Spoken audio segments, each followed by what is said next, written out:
அனைவருக்கும் வணக்கம். நாம் திருமூலநாயனார் பாடியருளிய திருமந்திரத்திலே 7ஆம் தந்திரத்திலே அமைந்த உன்னதமான கருத்துக்கள் பொதிந்த ஞானப்பாடல்களை பார்த்து கொண்டிருக்கிறோம். நம்முடைய தேகம்தான் ஆலயம், தேகத்திற்குள்ளே இருக்கக்கூடிய சீவன்தான் சிவன். இந்த தத்துவத்தை புரிந்து உனக்குள்ளே இருக்கும் எம்பெருமான் ஈசனுக்கு நீ கொடுக்கக்கூடிய முறையான அவிர்வாகத்தை கொடுத்தால் நீ ஞானம் பெறுவாய் என்று திருமூலர் சொல்லியிருந்த கருத்துக்களை கடந்த பதிவிலே பார்த்தோம்.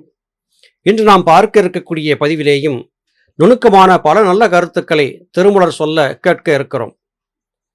பான்மொழி பாகன் பராபரன் தானாகும், மான சதாசிவன் தன்னை ஆவாகித்து மேன்முகம் ஈசானம் ஆகவே கைக்கொண்டு சீன்முகம் செய்ய சிவன் அவன் ஆமே. ஒருவன் தூய மனம் கொண்டவன் என்பனாக அறியப்படுகிறான் என்றால் அவனை பற்றி இந்த உலகத்தவர்கள் எப்படி சொல்வார்கள்? அவர் பால் போன்ற மனம் கொண்டவர், அவர் பால் போன்ற தூய்மையான எண்ணம் கொண்டவர் என்று சொல்வார்கள். பாலின் நிறம் வெண்மை அல்லவா? வெண்மை நிறம் தூய்மை என்பதற்கான எடுத்துக்காட்டாக எப்போதும் சொல்லப்படுகிறது.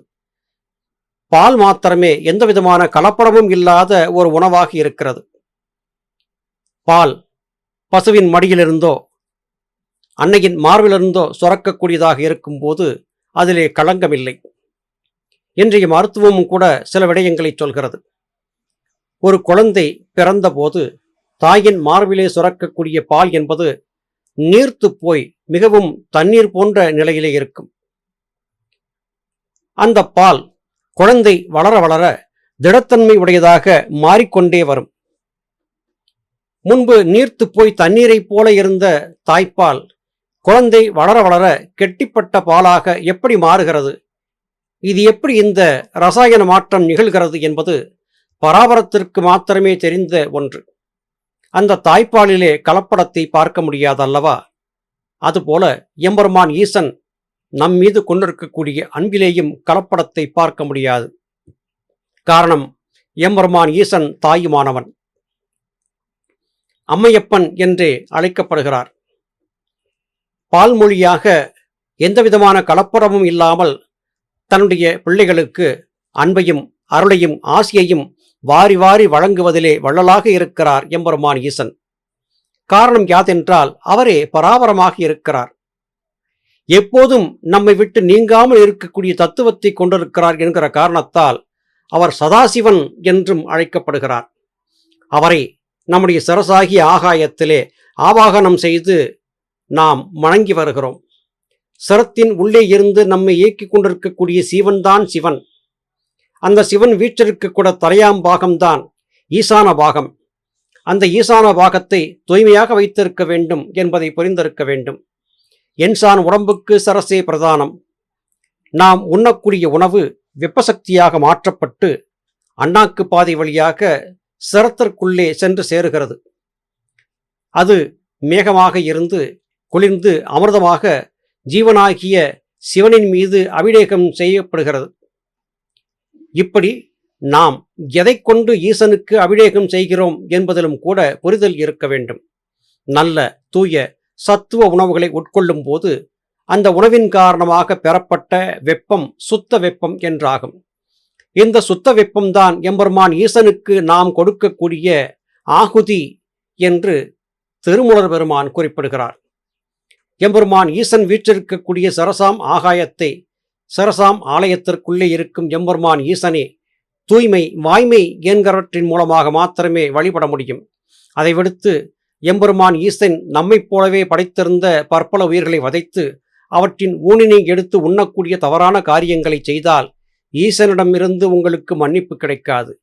தன் பிள்ளை தன்னுடைய மற்றொரு பிள்ளையை கொன்று அந்த கொல்லப்பட்ட பிள்ளையின் உடலிலிருந்து எடுக்கப்பட்ட உதரத்தையும் ஊனையும் தனக்கு ஆகுதியாக படைப்பதை எம்பெருமான் ஈசன் ஏற்றுக்கொள்ள மாட்டார். உண்மையின் தத்துவத்தை புரிந்து பயணிப்பவர்களை எம்பெருமான் ஈசன் கைவிடுவதில்லை.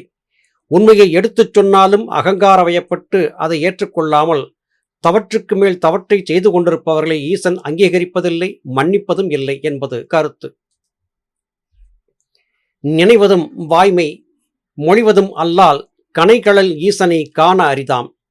கனைகழல் ஈசனை காண்குற வல்லார் புனைமலர் நீர் கொண்டு போற்ற வல்லாரே.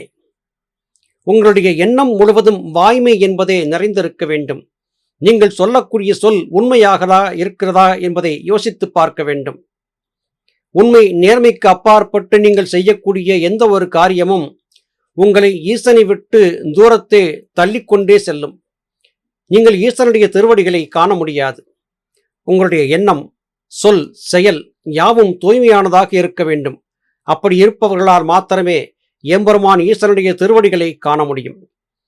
எம்பெருமான் ஈசனுடைய திருவடிகளை காண வல்லவர்களாக ஒருவர் இருக்கிறார் என்றால் அவர் தன்னுடைய மனதையே மலராக கொண்டு தன் மனத்திற்குள்ளே தான் கொண்டிருக்கக்கூடிய தூய பக்தியையே நீராக எம்பெருமான் ஈசனுக்கு அபிடேகித்து மணமலர்களை சாற்றி தூய சிவபூசை செய்யக்கூடியவராக மாறுவார்.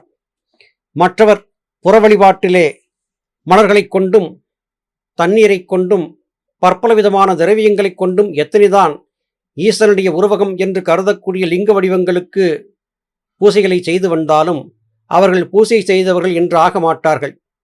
அவர்களை எம்பெருமான் ஈசன் அங்கீகரிக்கவும் மாட்டார் என்பது கருத்து. இன்றைய உலகிலே பலரும் தவறுகளை செய்து கொண்டிருக்கிறார்கள். தங்களுடைய அற்ப சுகத்திற்காக, தேக இச்சைக்காக எத்தனை உயிர்களை ஒவ்வொரு நாளும் கொன்று கொண்டிருக்கிறார்கள் என்பது பார்க்க நெஞ்சம் பதைவதைக்கிறது. இத்தனைக்கு இடையிலும் கொடூர கொலைகாரர்களாக வாழ்ந்திருக்கக்கூடிய மனிதர்கள் தங்களுக்கு வரக்கூடிய துன்பங்களுக்கு ஈசன் கண் திறக்காமல் இருக்கிறான் என்று ஈசனை ஏசக்கூடிய காரியத்தை வேறு பார்க்கும்போது இவர்களை நினைத்து சிரிப்பதா அழுவதா என்று நமக்கு தெரியவில்லை. ஒன்று மாத்திரம் உறுதி, உண்மையும் நேர்மையும் வாய்மையுமாக இருக்கக்கூடிய பக்தர்களை மாத்திரமே எம்பெருமான் ஈசன் அங்கீகரிப்பாரே அல்லாது மனம் போன போக்கிலே வாழ்ந்திருந்து சுவைக்காக எந்த உயிரையும் கொள்ளலாம், அவற்றின் ஊனை எடுத்து உண்ணலாம் என்று கருதியிருக்கக்கூடியவர்களை எம்பெருமான் ஈசன் அங்கீகரிக்க மாட்டார் என்பதே கருத்து. மஞ்சன மாலை நிலாவிய வானவர் நெஞ்சின் உள் ஈசன் நிலைபெற காரணம் 5 அமுதாம் உபச்சாரம் 8 அஞ்சலியோடும் கலந்து அர்ச்சித்தார்களே. எம்பெருமானை வழிபடுவதற்கு பற்பல விதமான வழிபாட்டு முறைகள் சொல்லப்படுகின்றன. சங்குநாதம் முழங்குவது, ஜெயகண்டி ஓசை கிளப்புவது, உடுக்கு தமர்கம் என்கிற கருவிகளை கொண்டு ஓசை எழுப்புவது, ஆடிப்பாடி நடனமிடுவது, பற்பல விதமாக வதனைகளை செய்வது, இவையெல்லாம் சிவ வழிபாடு என்று கருதி இருக்கிறீர்கள். நீங்கள் செய்யக்கூடிய எத்தனை விதமான வழிபாடுகளாக இருந்தாலும் உள்ளத்தின் உள்ளே ஈசனை நிலைவரச் செய்ய வேண்டும் என்றால் நீங்கள் வானவர்கள் முதலாக சித்தர்கள் ஈராக அனைவரும் சொல்லிய உண்மை, நேர்மை, சத்தியம் என்பவற்றை சுமந்திருக்க வேண்டும். அப்படிப்பட்டவர்களால் மாத்திரமே நீங்கள் செய்யக்கூடிய உபச்சரணைகளை எம்பெருமான் ஈசன் பெற்று வழங்கக்கூடிய ஆசிகளை முழுமையாக அனுபவிக்க முடியும். மற்றவர்களால் இதை செய்ய முடியாது. இந்த உலக வாழ்க்கையை நாம் 5 பூதங்களால் படைக்கப்பட்ட உடலுக்குள்ளே 5 புலன்களை கொண்டே நாம் தீர்மானிக்கிறோம். அது முற்றிலும் தவறான கருத்து. நீங்கள் செய்யக்கூடிய எந்த ஒரு வழிபாடாக இருந்தாலும் அது ஈசன் ஏற்கக்கூடியதாக இருக்கிறதா என்பதை பற்றி நம்முடைய முன்னோர்கள் சொல்லியிருந்த கருத்துக்கள் வாயிலாகவே தீர்மானிக்க வேண்டும். அதன்றியும் மனம் போன போக்கிலே நான் செய்வதெல்லாம் பூசை, நான் செய்வதையெல்லாம் ஈசன் ஏற்றி ஆக வேண்டும் என்கிற மனநிலையை கொண்டு விட்டால் நீங்கள் தோற்றுத்தான் போவீர்கள். 64 வகையான கலைகளை கற்றிருந்தாலும் சரி, பற்பல விதமான அமுதங்கள் என்று நீங்கள் கருதியிருக்கக்கூடிய தானியங்களை கொண்டு தயாரிக்கப்பட்ட உணவுகளை எம்பெருமானுக்கு படைத்ததாக கருதினாலும் சரி, தோற்றுத்தான் போவீர்கள். நெஞ்சின் உள்ளே இருக்கும் ஈசனை நிலை பெற வைக்க வேண்டும் என்றால் உண்மையாக இருங்கள், நேர்மையாக இருங்கள் என்று திருமூலர் அறிவுறுத்துகிறார். புண்ணியம் செய்வாருக்கு பூ உண்டு, நீர் உண்டு, அண்ணல் அது கண்டு அருள் புரியா நிற்கும். எண்ணிலி பாவிகள் எம் இறை ஈசனை நன்னறியாமல் நழுவுகின்றாரே. நாம் பாவிகள் என்றே கொள்ளப்படுகிறோம். பாவம் செய்ததன் காரணமாகவே இப்போது மறுபடியும் பிறவி எடுத்திருக்கிறோம். புண்ணியம் செய்ய வேண்டும். எது புண்ணியம், புண்ணியம் எது, பாவம் எது என்பதை பற்றி எப்படித்தான் விளக்கம் பெறுவது? ஞானபிதா சுவாமி சிவானந்த பரமஹம்சர் அவர்கள் சித்த வேதத்திலே புண்ணியம் என்பது எது, பாவம் என்பது எது என்பதை பற்றி விளக்கியிருக்கிறார். நம்முடைய ஜீவனாகிய சிவத்திலிருந்து வெளிப்பட்டு வந்த ஜீவசக்தியாகிய வாயுவை புலன்கள் வழியாக வெளியே போகவிட்டு நாசமடைய செய்தால் அது பாவம் என்றாகும். சலித்து கொண்டிருக்கும் ஜீவசக்தியாகிய வாயுவை தடுத்து நிறுத்தி காப்பாற்றி ஈசனோடு சேர்க்கக்கூடிய காரியத்தை செய்தால் அது புண்ணியம் என்றாகும். அப்படிப்பட்ட புண்ணியம் செய்யக்கூடியவர்களுக்கு எம்பெருமான் ஈசனை வணங்குவதற்கு பயன்படக்கூடிய எவர் கண்ணுக்கும் தெரியாத அற்புதமான மணமலர்கள் பூத்துக் கொலுங்கும். அது மாத்திரமல்ல, எம்பெருமானை வணங்குவதற்கு தேவையான கங்கை என்கிற நீர் சிரத்திற்குள்ளேயே இறங்கி எம்பெருமான் ஈசனை அபிஷேகித்து ஆனந்திக்கச் செய்யும். அண்ணல் அதைக் கண்டு ஆனந்தம் கொண்டு உங்களுக்கு ஆசி வழங்குவார். பராபரம் தானே என்பதையும் புரியப்படுத்துவார். பராபரமாக இருப்பதும் நாமே என்பதையும் புரியப்படுத்துவார். இந்த உண்மையை புரிந்து கொள்ளாமல் எண்ணற்ற பாவிகள் மேலும் மேலும் தவறான சிவபூசை செய்து தங்களையும் தொலைத்து தங்களை நாடி வந்தவர்களையும் ஏமாற்றி தொலைக்க வைத்துக் கொண்டிருக்கிறார்கள். உண்மையின் தத்துவத்தை, நன்மையை பற்றி புரிந்து கொள்ளாமல் இவர்கள் தங்களுடைய அரிதிலும் அரிதாக கிடைத்த இந்த மானுட உடல் வாழ்க்கையை விட்டு நழுவிக்கொண்டு இருக்கிறார்கள். ஆம், இவர்களை நோக்கி கூற்றுவனின் பாசக்கயிறு நீண்டுவிட்டது. இதோ இன்னும் சில நிமிடங்களிலே, சில நாட்களிலே அவர்கள் கழுத்தை கூற்றுவனின் பாசக்கயிறு இருக்கத்தான் போகிறது. இந்த உடல் மண்ணிலே வீழத்தான் போகிறது. மற்றொரு உடலை தேடி அழுதும் அரற்றியும் புலம்பியும் பலகாலம் காத்திருந்து மறுபடியும் ஒரு உடலை தேடி தெரிய வேண்டிய அவசியம் ஏற்படத்தான் போகிறது. இது நமக்கு தேவைதானா? அருமை சகோதர சகோதரிகளே, உண்மை நேர்மையாக இருந்து நம்முடைய முன்னோர்கள் சொல்லிக் கொடுத்தபடியாக சரியான வகையிலே யோக பயிற்சியை மேற்கொண்டு இப்போது கிடைத்த இந்த உடலை நழுவ விட்டு விடாமல் எம்பெருமான் ஈசனுடைய அன்பிற்கு பாத்திரமாகி மேன்மை பெறுவோம் என்பதையே இத்திருமந்திர பாடல்கள் நமக்கு சொல்லித் தருகின்றன.